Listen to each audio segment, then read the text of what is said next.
Hello बच्चों, आज के क्लासेस में आपका स्वागत है। आज के क्लासेस में हम लोग देखेंगे प्रश्नावली 4.3 के क्वेश्चन। प्रश्नावली 4.3 के क्वेश्चन में दो तीन प्रकार के क्वेश्चन दिए हुए हैं। एक तो पहला है सिर्फ घटते क्रम में, यानी घातांक के घटते क्रम में इसको जमाना है। दूसरा जो क्वेश्चन है बच्चों, वहाँ पे है भागफल ज्ञात कीजिए एवं बताइए कि क्या भाजक भाज्य का एक गुणनखंड है। ये बहुत ज़्यादा इंपॉर्टेंट है, इसको अच्छे से समझेंगे। सबसे पहले इसका सॉल्यूशन देखते हैं।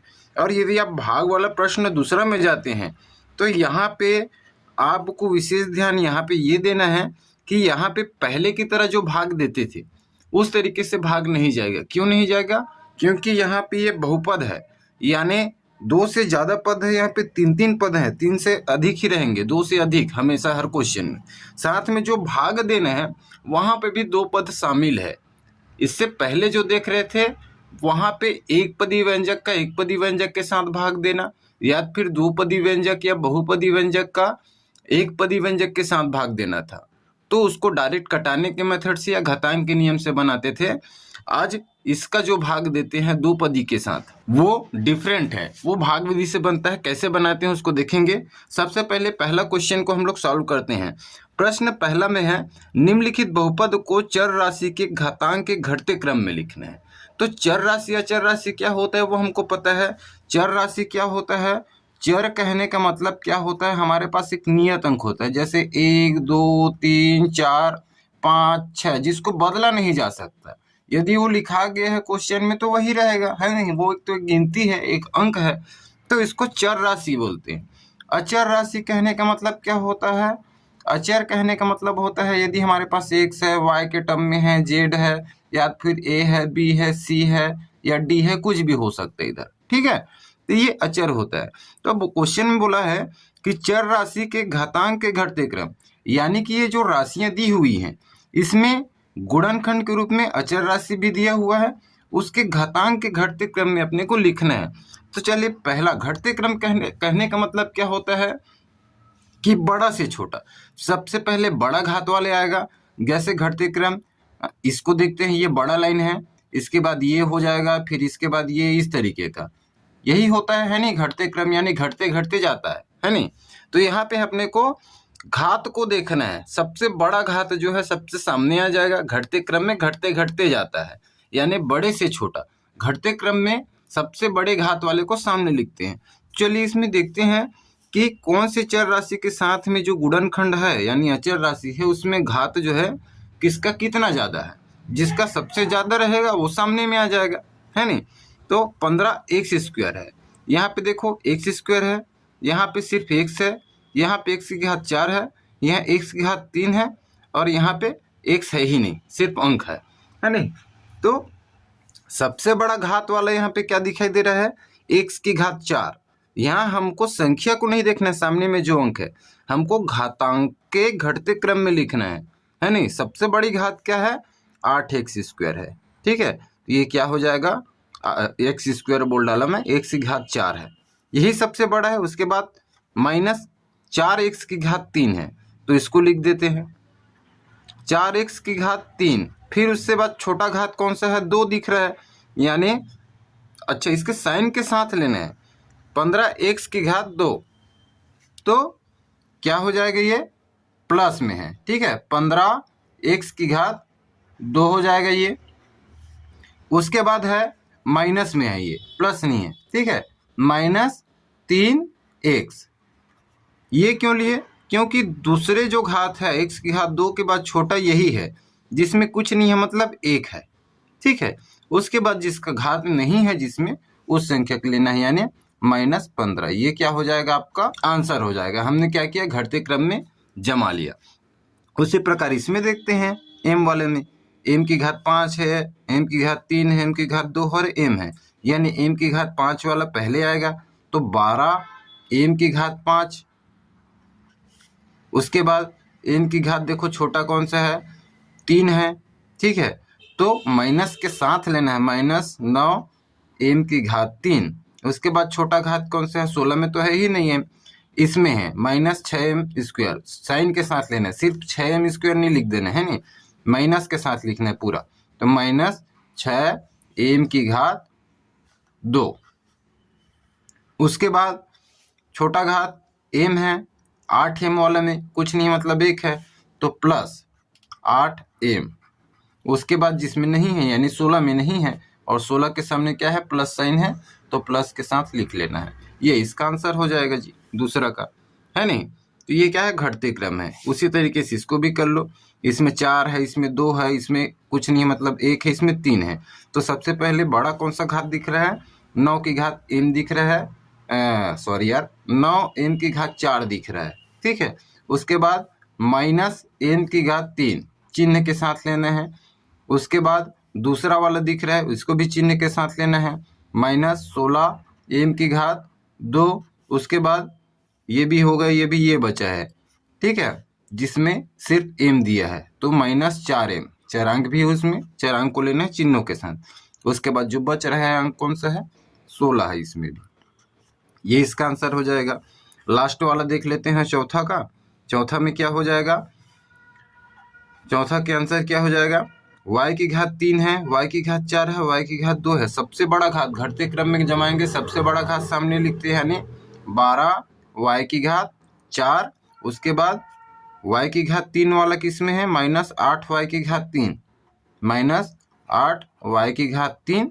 उसके बाद घात 2 किस में है, इसमें है, उससे छोटा है नहीं, माइनस 6y की घात 2। और लास्ट में आपको अंक को लिख देना है चिन्ह के साथ में। कौन सा चिन्ह है, कुछ नहीं मतलब सामने में प्लस है, प्लस 4। ये आपका आंसर हो जाएगा। तो ये घटते क्रम था नॉर्मल। अब जो समझेंगे हम लोग, भागफल ज्ञात कीजिए एवं बताइए कि क्या भाजक का एक गुणनखंड है। तो प्रश्न दूसरा को हम लोग समझने से पहले थोड़ा सा एक बेसिक जानकारी देखते हैं, जिनका जानना आपको अति आवश्यक है, ठीक है। क्योंकि अक्सर लोग भाजक में चेक करने उसका गुणनखंड है या नहीं, उसके लिए यदि आप इसको नहीं समझेंगे तो आपको कन्फ्यूजन हो सकता है, ठीक है। तो चलिए इसको थोड़ा सा जान लेते हैं। प्रश्न दूसरा के लिए है ये।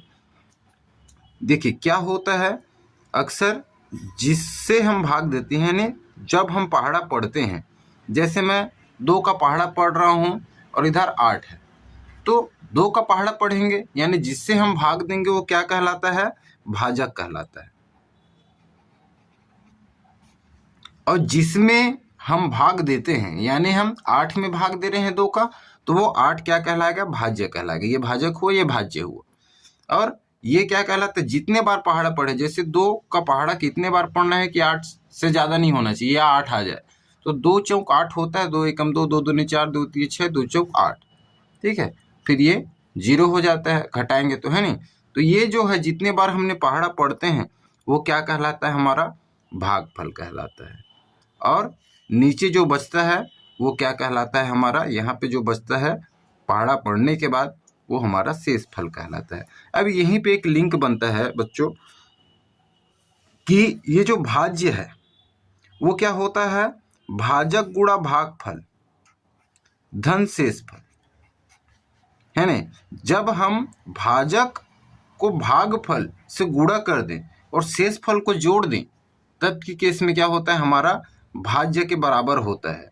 कैसे होता है, इसी एग्जाम्पल में हम लोग समझते हैं। भाज्य बराबर क्या होता है, भाजक यानी जिससे हम भाग दे रहे हैं और जो भागफल आ रहा है उसको जब हम गुणा कर देते हैं, ठीक है। और यदि शेष फल है तब शेष फल को जोड़ेंगे, नहीं है तो नहीं जोड़ेंगे। और शेष फल आया तो उसको जोड़ दिए, तो ये क्या होता है, भाज्य के बराबर होता है। भाज्य कहने का मतलब यहाँ पे भाज्य 8 है तो 8 के बराबर आना चाहिए। जैसे यहाँ पे चलिए हम कर लेते हैं, इसी को रख के देख लेते हैं एक बार, ठीक है। तो भाज्य बराबर यानी 8 के बराबर इधर साइड के वैल्यू आना चाहिए। जैसे भाज्य यहाँ पे क्या है, 8 है, बराबर यहाँ पे भाजक क्या है, 2 है, और जो भागफल है जितने बार पहाड़ा पढ़े हैं वो 4 है। तो यहाँ पे शेषफल है ही नहीं, है नहीं, धन शेषफल में 0 लिख देंगे। तो यहाँ पे 8 बराबर 2 चौक 8, यानी यहाँ पे जो भाज्य है वो बराबर होता है किसका, भाजक गुणा भागफल का। अब यहीं पे बोला है कि भाजक भाज्य का एक गुणनखंड है, उसी को बताना है आपको। अर्थात नीचे में यदि शेषफल 0 आ जाए किसी भी का, तो क्या होता है, भाज्य जो है भाजक और भागफल का क्या होता है, गुणनखंड होता है, ठीक है। तो चलिए इसको हम लोग सॉल्व करते हैं। प्रश्न दूसरा का पहला देखते हैं। यहाँ पे प्रश्न दूसरा में क्या दिया हुआ है x की घात 2 माइनस 11x धन 30 है। इसको किससे भाग देना है अपने को? x माइनस 5 से। अब ध्यान से यहाँ पे देखेंगे तो यहाँ पे हम लोग पहले के जो क्वेश्चन सॉल्व कर रहे थे उस तरीके से नहीं है, क्योंकि यहाँ पे दो पद शामिल है। एक तो x जो है पहला पद है, दूसरा जो है आपका चर राशि दिया हुआ है -5, ये दूसरा पद है। यानी अब जब हम भाग दे रहे हैं तो हमेशा जो है दो पदी व्यंजक के साथ भाग दिया हुआ है प्रश्नावली 4.3 में। ठीक है, तो इसको कैसे हम देते हैं? ये क्या है? बहुपद है, यानी दो से ज्यादा पद है यहाँ पे शामिल है। तो चलिए बहुपदी का द्विपदी व्यंजक के साथ किस तरीके से भाग देना है उसको अब देखते हैं। लास्ट में शेषफल 0 आया, यानी भाज्य भाजक के गुणनखंड है, इसको याद रखिएगा। पहले उसी को समझाने की कोशिश कर रहा था मैं, जो अभी देखे। ठीक है, या फिर आप चेक कर सकते हैं, सत्यता की जांच उसी तरीके से करते हैं। कैसे करेंगे वो लास्ट में देखेंगे, पहले तो सॉल्व करते हैं। यहाँ पे सिर्फ ये पूछा है कि भागफल ज्ञात कीजिए, यानी आपको भाग दे करके जो भागफल है ये भाज्य है, ये क्या है? भाज्य है। इसमें भाग दे रहे हैं x-5 का, तो ये भाजक हो गया। और जितने बार हम पहाड़ा पढ़ेंगे वो क्या होता है? जो आएगा वो भागफल होता है नहीं? उसके बाद चेक करने अपने को कि जो भाजक और भाज्य का एक गुणनखंड है या नहीं। तो चलिए चेक करेंगे। 0 आ गया शेषफल में तो हो जाएगा, हम लोग चेक करके भी देखेंगे। तो इसका सबसे पहले भाग कैसे देते हैं उसको नॉर्मली पहले लिख लेना है, जो नॉर्मल भाग देते हैं उस तरीके से। ठीक है, यहाँ पे लिख लिए।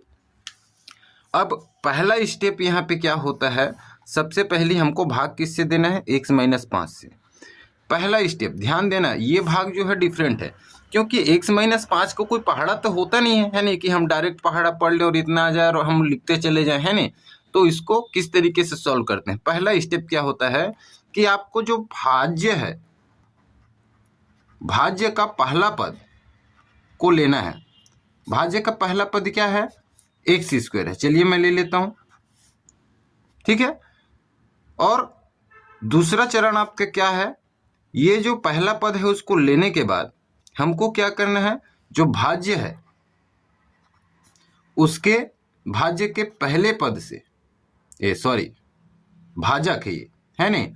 भाज्य का पहला पद तो ले लिए हैं, पहला पद लेना है। ठीक है, भाजक का लेना है। अब भाजक के पहले पद से भाग देना है, पहले पद से भाग देना है। यानी ये जो है भाजक का पहला पद क्या हुआ? x² हुआ, और भाजक का पहला पद क्या हो गया? x है। इसमें हमने भाग देंगे तो क्या आ जाएगा? x² को हम कैसे लिख सकते हैं? x × x लिख सकते हैं बटे x, यानी x से x कट जाएगा, हमारा जो भागफल आएगा वो x आएगा। ठीक है, तो जो भागफल आया x आया, उसको अपने को क्या कर देना है? ऊपर में लिख लेना है। तो मैं x को क्या कर दूंगा? लिख दूंगा। ठीक है, ये भागफल आया एक हमारे पास, उसको लिख लिए। अब इसी भागफल का भाजक में गुणा करना रहता है। तीसरा स्टेप क्या होता है? जो भागफल प्राप्त होगा, यानी जो x प्राप्त हुआ है, जो भागफल प्राप्त होगा, कब प्राप्त होगा? जब आप भाज्य के पहले पद को भाजक के पहले पद से भाग देंगे तो जो भागफल प्राप्त होगा, यानी x प्राप्त हुआ है, उसको यहाँ पे लिख दिया। अब जो भागफल प्राप्त होगा उसको भाजक के साथ गुणा करना है, भाजक के साथ गुणा करना है। ध्यान से समझिएगा, थोड़ा सा यहीं पे आपको लगेगा। हमने क्या किया? सबसे पहले भाज्य का पहला पद लिया x², उसमें भाजक का पहला पद से क्या कर दिया? भाग दिया। अब जो भी आया उसको भागफल में लिख दिए। अब ये जो भागफल है उसका गुणा इसी के साथ होना है। तो चलिए x है तो x-5 के साथ आप गुणा करेंगे। ठीक है, तो क्या हो जाएगा? ये x इसके लिए भी एक बार x के साथ एक बार इसके साथ गुणा करते हैं नहीं, जब भी ब्रैकेट के बाहर में आता है तो क्या हो जाएगी? ये x² - 5x, यही हो जाएगा, है नहीं? तो यहीं पे कर देते हैं, क्या लिख देंगे? गुणा किए, x² क्या आया? -5x आया। कब? जब x का इसी का जो भागफल है उसका इसमें गुणा कर देंगे तो इसको लिख दिए। अब ध्यान देना है चिन्हों पे। अब हम अक्सर क्या करते हैं, भाग देते हैं तो क्या करते हैं, माइनस करते हैं। गुणा में जोड़ते हैं और भाग देते हैं तो माइनस करते हैं। तो यहाँ पे यदि मैं माइनस करूँ तो ये क्या हो जाएगा, माइनस माइनस प्लस हो जाएगा। ठीक है, देखिए यहाँ पे मैं माइनस कर रहा हूँ, लेकिन यहाँ पे पहले से माइनस दिया हुआ है तो माइनस माइनस प्लस हो जाता है। अर्थात ध्यान देना है, एक बात विशेष ध्यान, कि चिन्ह जो है यहाँ पे विपरीत हो जाएगी। प्लस है तो माइनस, माइनस है तो प्लस हो जाती है। शॉर्टकट में इसको याद रखिएगा आप। यदि क्यों हो रहा है प्लस वो समझ में नहीं आएगा तब की केस में। ठीक है, चिन्ह जो है विपरीत हो जाता है, ये याद रखिएगा। इसलिए रहे क्योंकि यहाँ पे पहले से माइनस मौजूद है और यहाँ पे हम एक बार और माइनस करेंगे तो माइनस माइनस माइनस क्या होता है जी, प्लस होता है समान चिन्ह में, है नहीं? तो चिन्ह विपरीत हो जाती है यहाँ पे। चलिए अब देखेंगे, एक्स स्क्वायर यहाँ पे प्लस में है, माइनस में है, ये क्या हो जाएगा, कैंसिल हो जाएगा। यानी एक्स स्क्वायर में एक्स स्क्वायर जाएगा तो क्या हो जाएगा जी, हमारे पास जीरो बचेगा, कुछ नहीं बचेगा। यहाँ पे ये 11x है और ये जो है माइनस को आप छिपा दीजिए क्योंकि अब विपरीत हो चुके हैं, चिन्ह प्लस हो चुके हैं। तो माइनस 11x और प्लस 5x क्या हो जाएगा, प्लस माइनस घटेगा, यानी आपस में घटेगा और चिन्ह बड़ी वाली का रहेगा। तो 11 में से 5 जाएगा तो 6x बचेगा हमारे पास, और चिन्ह किसका लेना है, बड़ी वाली पद का। बड़ा वाला पद 11x है तो 11 के सामने माइनस, इसलिए माइनस 6 आ गया, है नहीं? तो माइनस 6x लिख देना। अब यहाँ पे लिख दिए, ये क्या है अभी, शेषफल, लेकिन पूर्णतः शेषफल नहीं है क्योंकि हमारे पास प्लस 30 बचा है, उसको क्या करेंगे, अब उतार देंगे, प्लस 30 कर देंगे। अब सेम चीज रिपीट करना है। अब आगे क्या करना है, अब इसी को फिर से रिपीट करना है। पहले हमने क्या किया था, जो भाजक है उसका भाग दिए थे ना भाज्य से, तो यहाँ पे भाज्य में क्या आ गया, माइनस 6x आ गया, उसका फिर से भाग देना है इसके पहले पद से। भाजक के पहला पद x है, इसी माइनस 6x के पहले पद में मतलब क्या किए हम लोग, फिर से भाग देंगे तो क्या हो जाएगा, x कटेगा यानी माइनस 6 आएगा।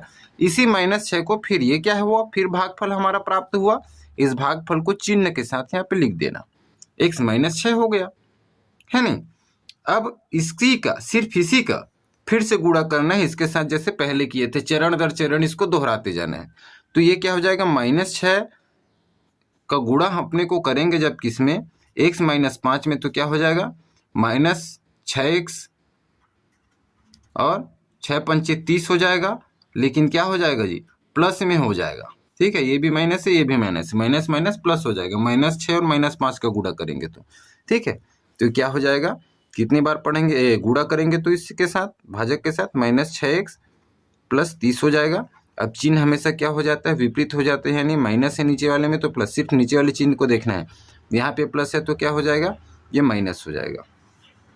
ठीक है, तो 6x और 6x प्लस माइनस है, माइनस 6x प्लस 6x क्या हो जाता है जी, प्लस माइनस घटता है नहीं? तो यहाँ पे ये 0 हो जाएगा, 6x में 6x चला गया, और यहाँ पे ये भी प्लस माइनस क्या हो गया, 30 में से 30 चला जाएगा तो क्या हो जाएगा, 0 बच जाएगा हमारे पास, यानी शेषफल 0 आया। और जब शेषफल 0 आया अर्थात क्या हुआ, ये भाजक भाज्य का गुणनखंड है। अब आपको चेक नहीं करना है, सिर्फ यहीं पे लिख देना है, चूंकि शेषफल 0 आया अतः भाजक भाज्य का क्या होगा, गुणनखंड होगा। यहां तक समझ में आएगी। अब हम चेक करके देख लेते हैं कि क्या भाजक भाज्य का गुणनखंड होता है। अर्थात हमको पता होता है भाज्य बराबर क्या होता है, अभी हमने कुछ देर पहले देखा, जो भाजक है गुणा भागफल होता है, धन शेषफल। ये चेक कर रहे हैं, ये आपको एग्जाम में केवल यहीं तक लिखना है, ये समझाने के लिए चेक कर रहे हैं। ठीक है, तो भाज्य हमारे पास क्या दिया हुआ है, x square minus 11x plus 30, यही भाज्य है नहीं, जिसमें हम भाग दे रहे हैं। इसी के बराबर में भाजक गुणा भागफल आना चाहिए आपका। भाजक क्या है, x माइनस 5 है, और गुणा भागफल क्या है हमारे पास, x माइनस 6 है। जब हम इसको गुणा करें, अच्छा शेषफल क्या है, 0 है तो इसको लिखने की जरूरत नहीं है, 0 आ गया तो पहचान हो जाती है वैसे, यानी अर्थात इसका जब हम गुणा करेंगे तो ये आना चाहिए, तभी आपका आंसर करेक्ट होगा, ये भागफल का जो, ठीक है। चलिए करते हैं। तो हम क्या करते हैं, पहले इस पद का, अभी पिछले में गुणनखंड तो देखे ही हैं, आप सबको पता है। इस x का यदि मैं x माइनस 6 के साथ करूं और इस -5 का किसके साथ करूंगा, x माइनस 6 के साथ, तो क्या हो जाएगी ये एक्स स्क्वायर x के साथ, और x और 6 का गुणा करेंगे -6 का, है नहीं, तो -6x हो जाएगा। और यहाँ पे -5 का x के साथ करेंगे तो -5x हो जाएगा, और -5 का -6 के साथ करेंगे तो 5 6 के 30, लेकिन क्या हो जाएगा, प्लस में हो जाएगा, है नहीं, माइनस माइनस प्लस हो जाता है गुणा में, तो ये क्या हो जाएगा, अच्छा ये एक्स स्क्वायर है क्योंकि x का x के साथ गुणा हुआ, तो एक्स स्क्वायर -6x और -5x क्या हो जाएगा, माइनस माइनस चिन्ह है, एक्स इस वाले में सेपरेट कर रहे हैं, तो 6 और 5 11 हो गए, लेकिन चिन्ह बड़े वाले का लेते हैं, यानी क्या हो जाएगा, 6 5 11 तो हुआ 11x, और चिन्ह किसका, बड़े वाले पद, बड़े वाला पद 6 है, और 6 के सामने माइनस, इसलिए माइनस कर देंगे, +30। देखो हमारे पास यही चीज आ गया, इसके बराबर में इतना ही आ गया, अर्थात ये क्या है, जो भाजक भाजक का क्या है, एक गुणनखंड है, ठीक है। तो आपको ये चेक नहीं करना है, यदि सत्यता की जांच करने के लिए किया जाए तब की केस में ये करना है, आगे वाले क्वेश्चन में भी होगा ऐसा। अभी आपको सिर्फ शेषफल में 0 आ गया तो आपको समझ जाना है कि इन दोनों का जो गुणांक है, गुणनखंड जो है क्या होगा, भाज्य होगा, है नहीं, तो इसकी सत्यता हो जाएगी। आपको लिखना क्या है, चूंकि शेषफल 0 आया अतः भाजक भाज्य का गुणनखंड है, बस इतना ही लिखना है, ठीक है। चलिए एक क्वेश्चन और देखते हैं, मे भी बहुत सारे लोग एक क्वेश्चन में नहीं समझ पाते हैं, और क्वेश्चन देख लेते हैं। प्रश्न दूसरा, अब चूंकि पहला क्वेश्चन था इसलिए थोड़ा डिटेल से देख रहे थे, अब थोड़ा जल्दी जल्दी देखेंगे, ठीक है। प्रश्न दूसरा में क्या दिया हुआ है, हमारे पास दिया है x⁻² + 20x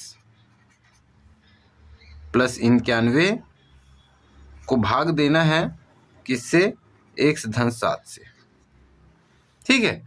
अब यहाँ पे हमने पहला चरण क्या था, x², यानी जो हमारा पहला पद रहेगा किसका, भाज्य का, उसमें भाग देना है किसका, भाजक का। तो x² पहला पद है, उसमें मैं x का भाग दे रहा हूं, तो क्या हो जाएगा, यानी x × x हो जाएगा x² को, और x कट जाएगा तो x आएगा, तो उसको भागफल को लिख देते हैं। अब इसी भागफल का इसमें गुणा करते हैं, तो x गुणा x + 7 करेंगे अपन, तो क्या हो जाएगा, x² + 7x, है नहीं, यही चीज होगा। तो यहाँ पे अपन x का जब गुणा करेंगे क्या हो जाएगा, x² + 7x। अब ये क्या होता है जी, चिन्ह विपरीत हो जाते हैं, कुछ नहीं, यानी प्लस है पहले से, अब ये माइनस हो जाएगा, है नहीं, घटा रहे हैं, और यहाँ पे ये प्लस है, ये माइनस हो जाएगा। अब देखिए यहाँ पे x और x² में x² जाएगा तो 0 कट जाएगा वो, और 20x में 7x जाएगा तो क्या हो जाएगा, 11x बचेगा, धन में बचेगा, है नहीं, क्यों, क्योंकि बड़ा हमारा 20x है। अब +91, सॉरी 20 में से 7 जाएगा तो 13 बच रहा है, 13x धन 91 हो जाएगा, ठीक है। तो ये इसका जो 13x है पहला पद लेंगे, और इसके जो पहला पद है भाजक का उससे भाग देंगे, तो x कैंसल, 13 बचेगा, अर्थात +13 बच रहा है, तो ऊपर में भागफल में +13 लिख देना पॉजिटिव में, है नहीं। अब इस 13 का गुणा इसके साथ करेंगे x⁻7 से, तो 13 का गुणा पहले x के साथ करते हैं, तो 13x धन 13 का गुणा 7 से करेंगे, 13 7 91। अब इसको क्या करेंगे, माइनस कर देते हैं जी, तो 13x में 13x गया तो 0 हो गया, और 91 में 91 गया तो 0, ओवरऑल हमारे पास शेषफल 0 बना। तो चूंकि शेषफल 0 है, फल 0 आया, अतः क्या है, भाजक भाज्य का गुणनखंड है, यही आपका आंसर है। आपको क्या करना है, सबसे पहले भागफल ज्ञात करना है, यही आपका आंसर है। तो भागफल करके लिखना है यहाँ पे, भागफल बराबर क्या आया हमारे पास, x⁻13, और शेषफल चूंकि 0 आया है अतः भाजक भाज्य का गुणनखंड होगा, बस इतना ही लिखना है। ठीक है।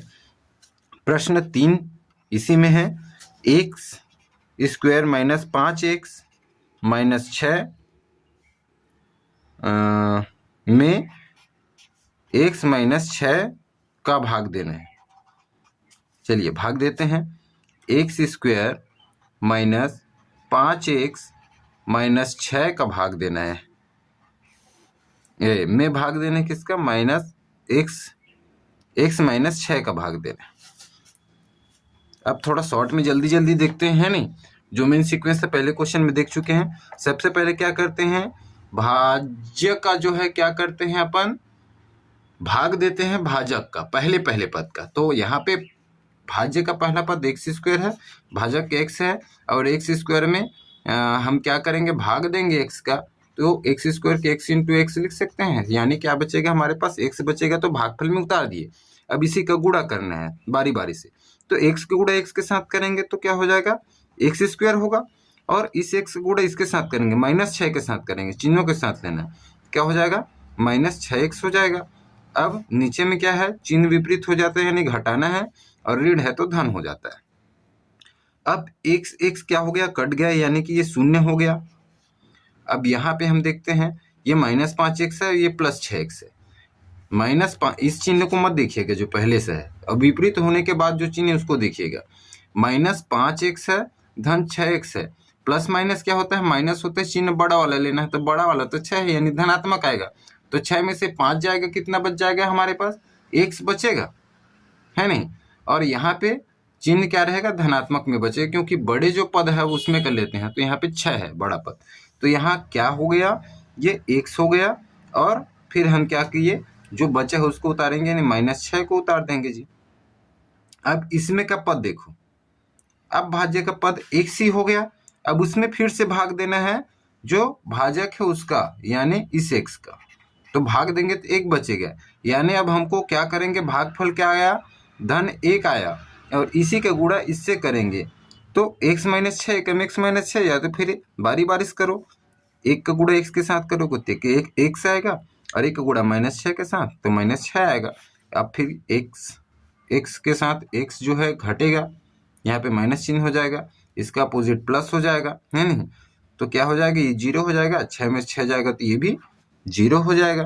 तो हमारे पास भागफल क्या प्राप्त हुआ, तीसरा क्वेश्चन में भागफल आएगा x प्लस 1, और चूंकि ये 0 है शेषफल, अतः ये भी क्या है, भाजक का एक गुणनखंड है। इसी तरीके सभी क्वेश्चन सॉल्व होना है, ठीक है। तो मेरा समझाना पर्पस था, इसमें 2 क्वेश्चन बचे हैं, इसको आप सॉल्व करके देखिएगा, ठीक है।